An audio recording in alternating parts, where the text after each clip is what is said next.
Good morning, and thank you so much, committee member, for having me here. I will try to make this work, so bear with me. Yay, I can make it work.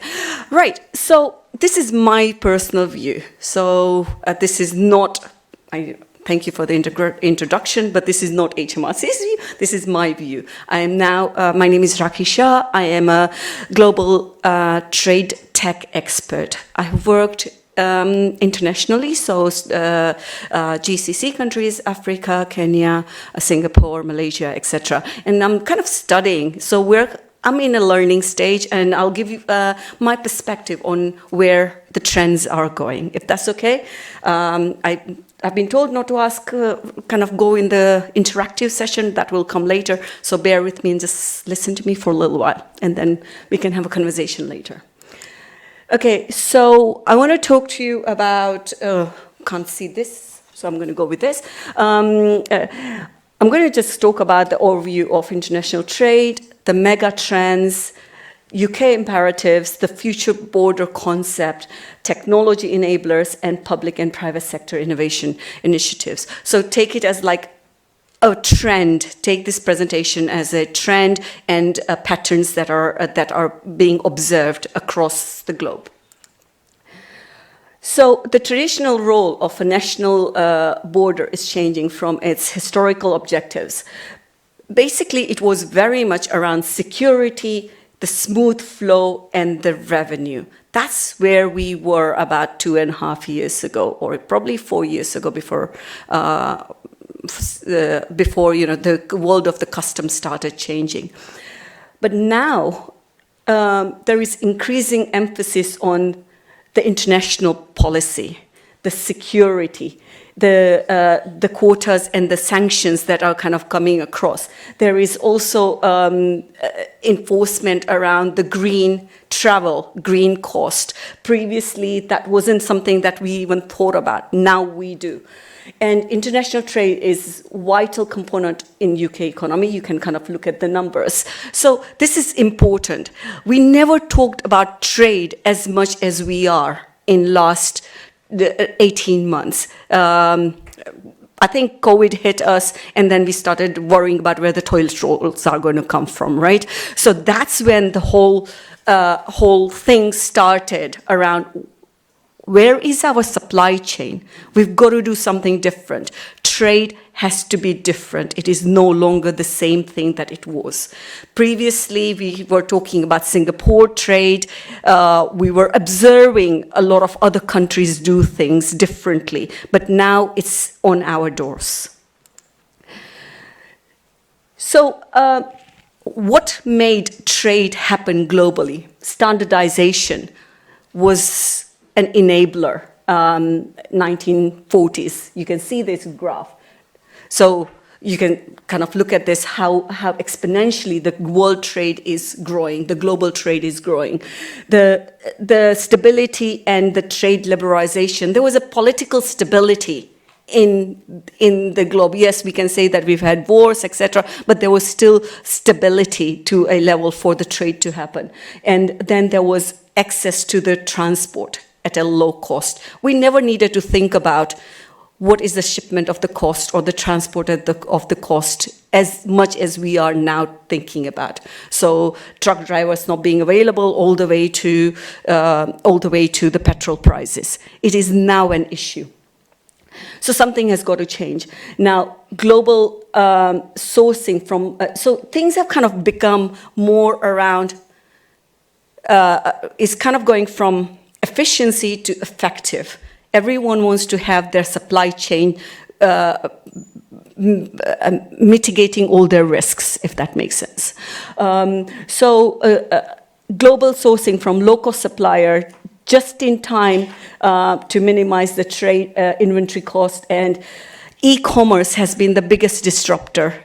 Everyone is kind of using Amazons of the world or shopping. That is causing a huge flux in the trade. We are no longer working in EU or UK, what do we get within this region? We are kind of looking at what happened. How can we get coffee from Ethiopia? How can we get avocados from Kenya? Those are the things that now we're looking at. And that's what is driving the change in the market. So together with all of that, 2008, we've had financial crash, geopolitical issues that are happening. We're kind of seeing more and more of that happening, from a war in Ukraine, US, China, Russia sanctions, etc., etc., etc. Geopolitics has never been as interesting as it is, which is kind of impacting the trade. And of course, the green agenda. We're all very aware of sustainability and green agenda. Businesses are responding by moving from efficiency to security strategy of their supply chain. This is kind of done by diversifying the number of suppliers, vertical integration, i.e. buying from multiple different suppliers and ensuring that you're able to kind of get to it at reach. Also, people are understanding what is your supply chain a lot more. People are more interested in what is happening, not necessarily from the paper, but what is the make of the paper and all the raw materials that is required from that. And is that secure? Is that supply stable, secure? And of course, it's going from just in time to just in case, adding these numbers. So it's very much around, the trade has become about the supply chain. It is not around the efficiency. We're seeing that things are getting more and more expensive, and it's really, really unfortunate. Inflation is high, yet economy is absorbing this sort of cost. So it is more around the security of the business. That is what I'm observing. And also, people are thinking about onshoring. There is very little evidence in terms of whether it's actually happening or not. It is, people are thinking about onshoring. So, for example, battery, the microchip, the vertical farming. I mean, that is a really great example. I won't talk about it now, but now we're kind of thinking, how much more do we want to be reliant on different countries? How can we be independent? So Brexit, hello? Yeah. Brexit is not only about leaving EU, but it is also about UK becoming independent in its supply chain and retaining their top level in the trade market. Have I bored you guys? You sure? Okay. Des has given me the longest slot, I feel. Okay. So how are the governments reacting? Now, I'm talking about global government, right? So we've got to do something about this, Kevin. I'm not able to read this at all, but sorry, I'm not looking at you guys. I'm looking at the screen only because I can't remember everything. And I don't want to miss out the points. So government is looking at creating new markets, and they want to make it very easy to trade. Now, this is not only UK government and single trade window or ecosystem of trust. It is very much around. Global trends. As the natural resources are getting low, we're noticing that even GCC countries, Gulf countries, are looking at attracting trade and making it very easy.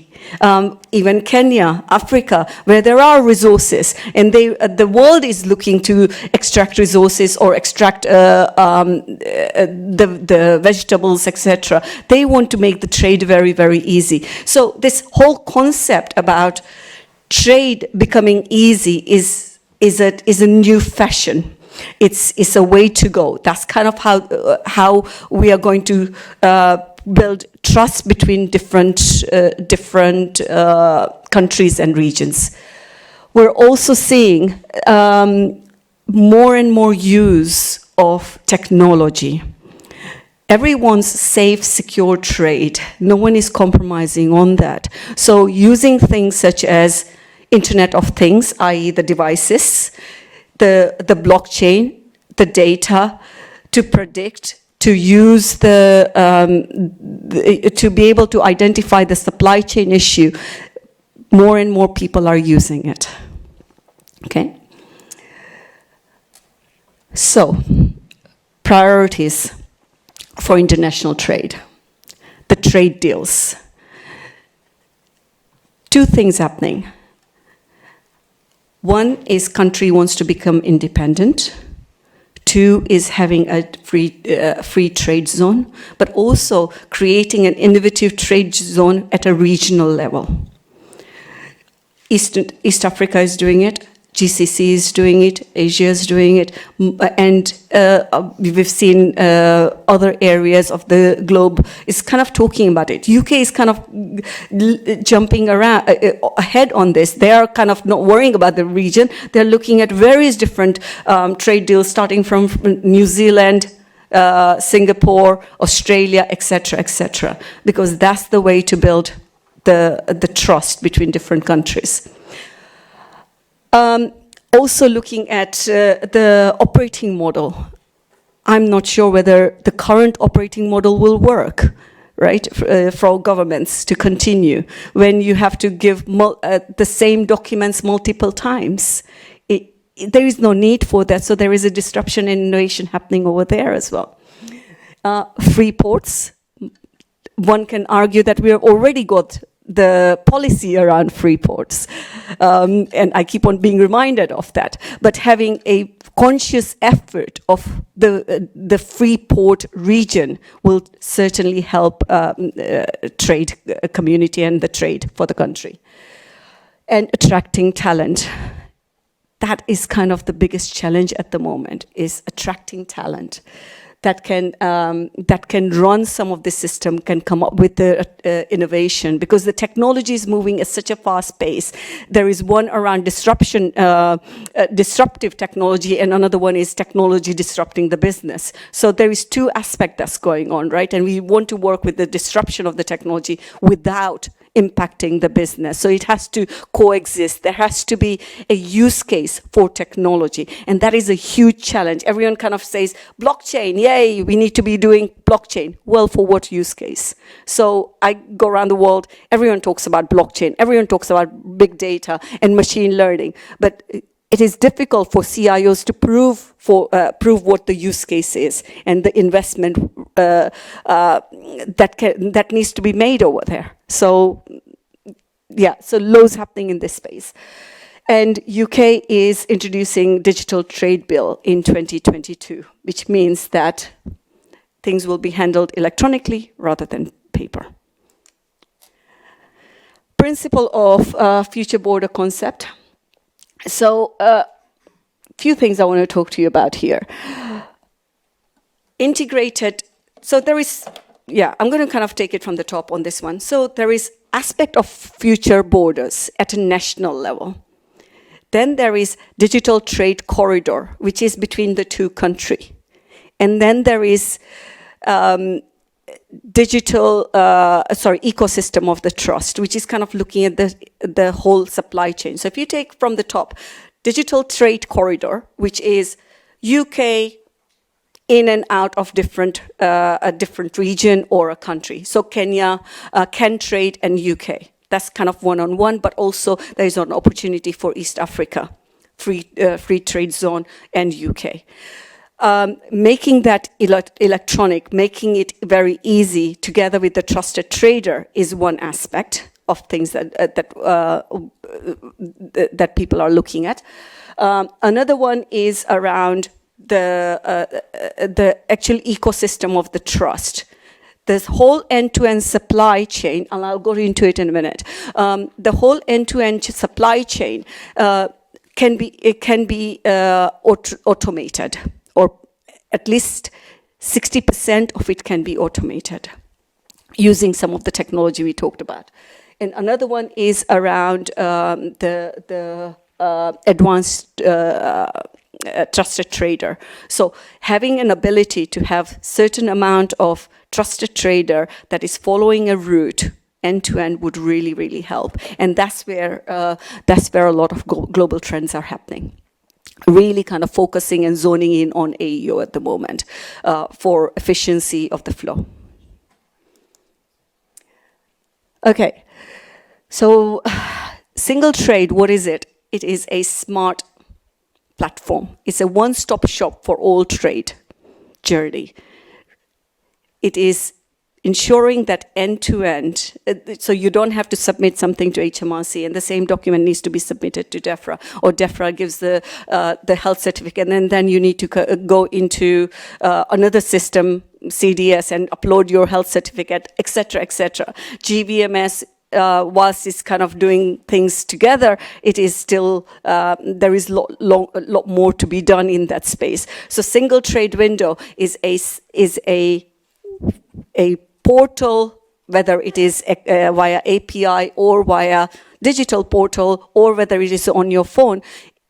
It is single way to access the government system for end-to-end customs and borders processes.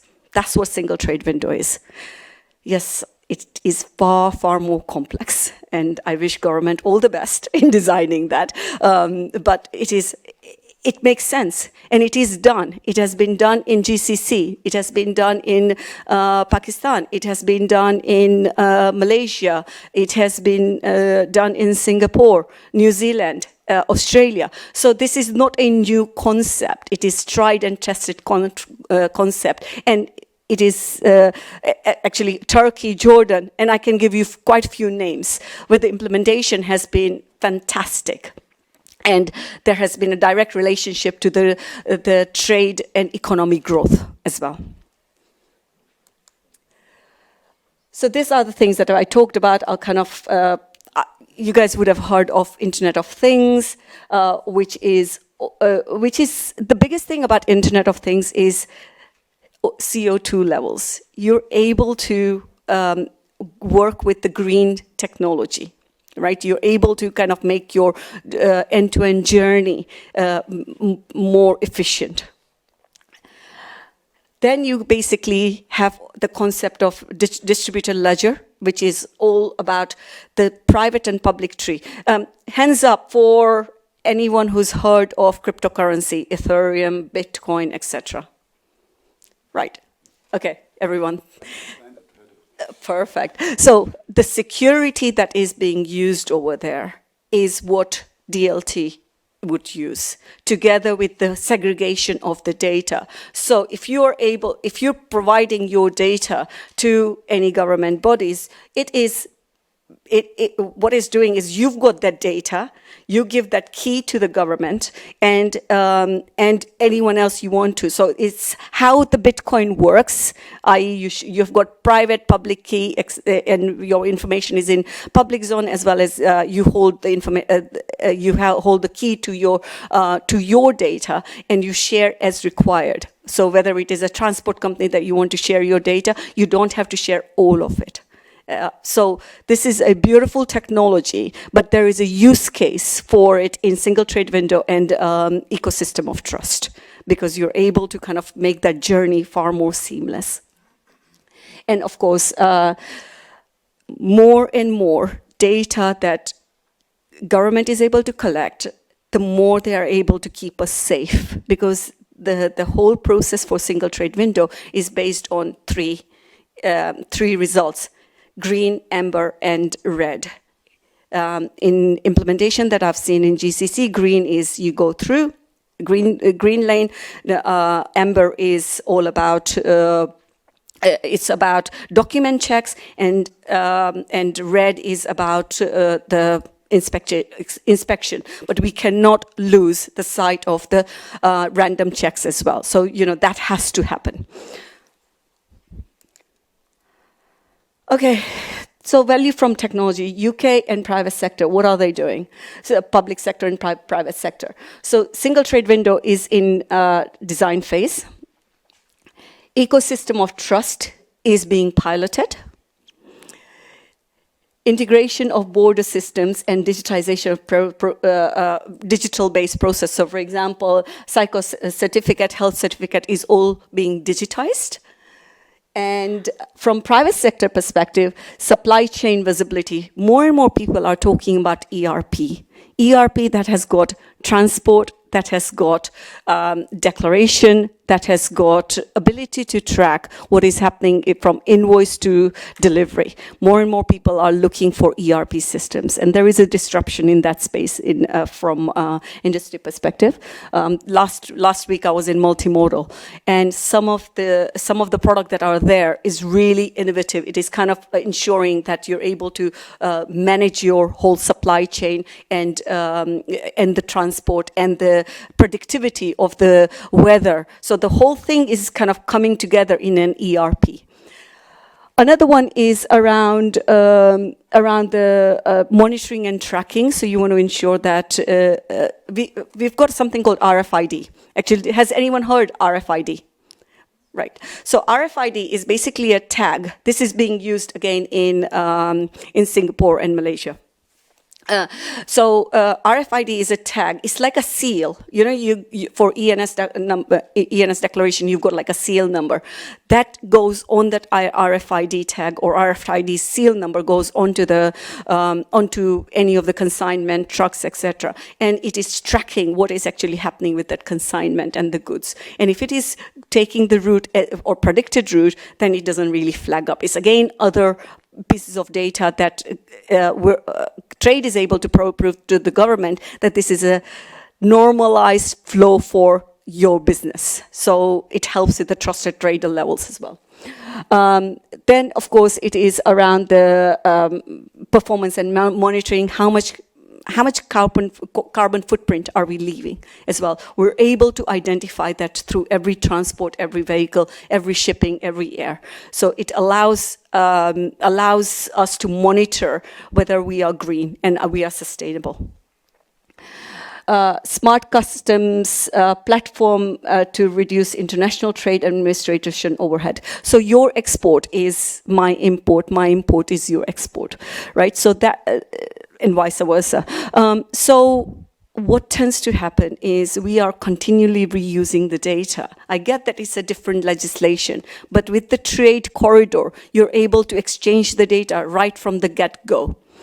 And you're able to reuse the data. So I'm using data a lot because single trade window, everything is based on data. I think we all know that. So it is all about the sharing of the data to allow the trade to flow. E-commerce B2C solution and risk profiling to manage the trade risk. I won't go into this. These are basically the industry expert that I am actually evaluating all their process flows and how they are working in different regions. I'm hoping that is covering most of you. Right. Distributed laser technology. This is like a snapshot. Please don't analyze it. It's basically saying that how the flow can happen. So it goes from single view portal. Then you've got a distributed ledger. Distributed ledger, as I said, is more of a chain of events and chain of the data blocks. It is then going into, then you've got government systems and you've got industry systems. That's the ERP that I'm talking about. A lot of people are now looking at consignee raises the purchase order all the way to the distribution.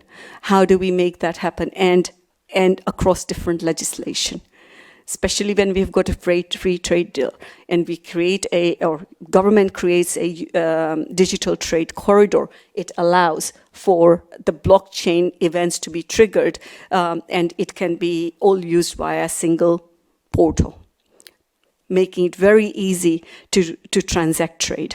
And as I said, the results have been phenomenal in GCC countries.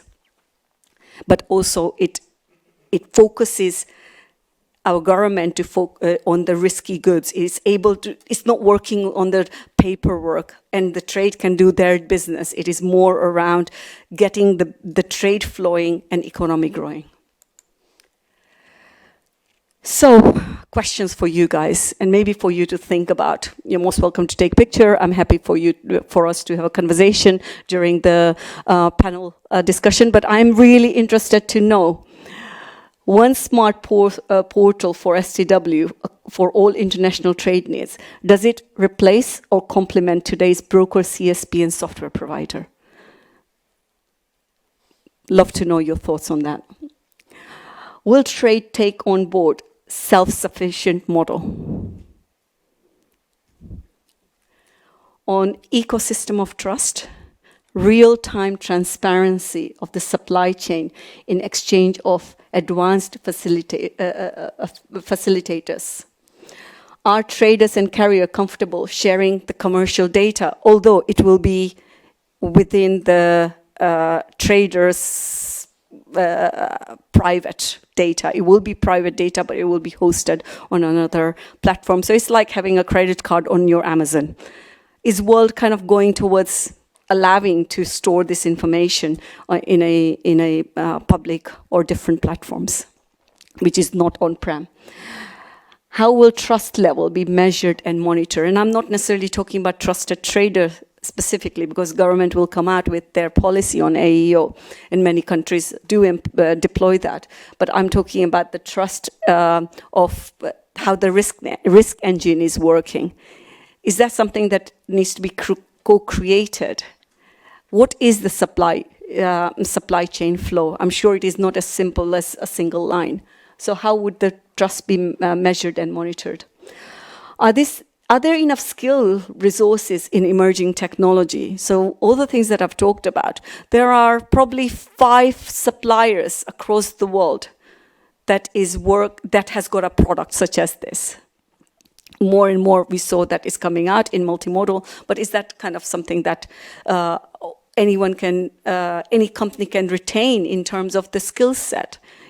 Is there any government initiative from Department of Education to ensure that this sort of technology is being kind of taught at a detail level? In terms of digitization, are there new opportunities for intermediaries and software provider? I think there is.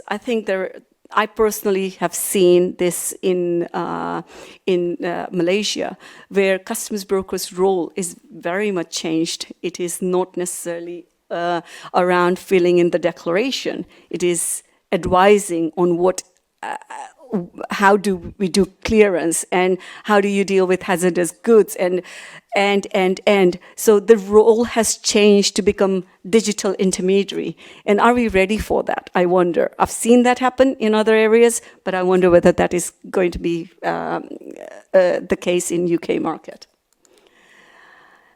So next steps. I'll let you read this, but what I think we need to do is we need to create a future board of vision for ACITA members. I think we need to ensure, government has basically reached out to say, how do we work together? What is it? Let's co-create the design for future borders. And they've invited the industry. So why don't we do that over here? So co-create future border vision process systems and work with the government to influence future borders and future freight policy. There is a new document that has only come out in June around future freight. Maybe I'll talk about it next time. But again, there is a lot of disruption happening in the freight industry, especially with the sustainability and green agenda. Understand and assess 360 view of supply chain processes across all actors. We don't want to be done to. I think we want to do it together with the government in terms of what our future should hold. Suggest we have working group across these sectors, and most importantly, across the sector as well as with customs cross-border regulatory agency. I think we need to do that. We need to come to table together and create a working group. I'm sure government is kind of going to be doing this sort of thing, but it would be amazing to start thinking about it and be ahead of the policy so we can see what we want from ACITA. And break down the specialist working group from above sector reps. I think it's really, really important that we do that. I will leave you to ask me questions and share your short thoughts during the panel. Yeah, I think what we're going to do is have a panel session at the end. Yeah. I think if we could, one of the questions that I would like sort of answered in that panel session is I've had a lot of our members sort of wanting to involve themselves in the process, but unless you're part of a consortium, the government doesn't want to listen to you. So if you could think about sort of how we sort of get that into government would be much appreciated. But Rakhi, I mean, thank you very, very much. Really informative. And we'll call you up here before lunch so that everyone can throw a whole lot of questions at you. So thank you so much for listening to me, and I hope I haven't bored you too much with my future vision. Thank you.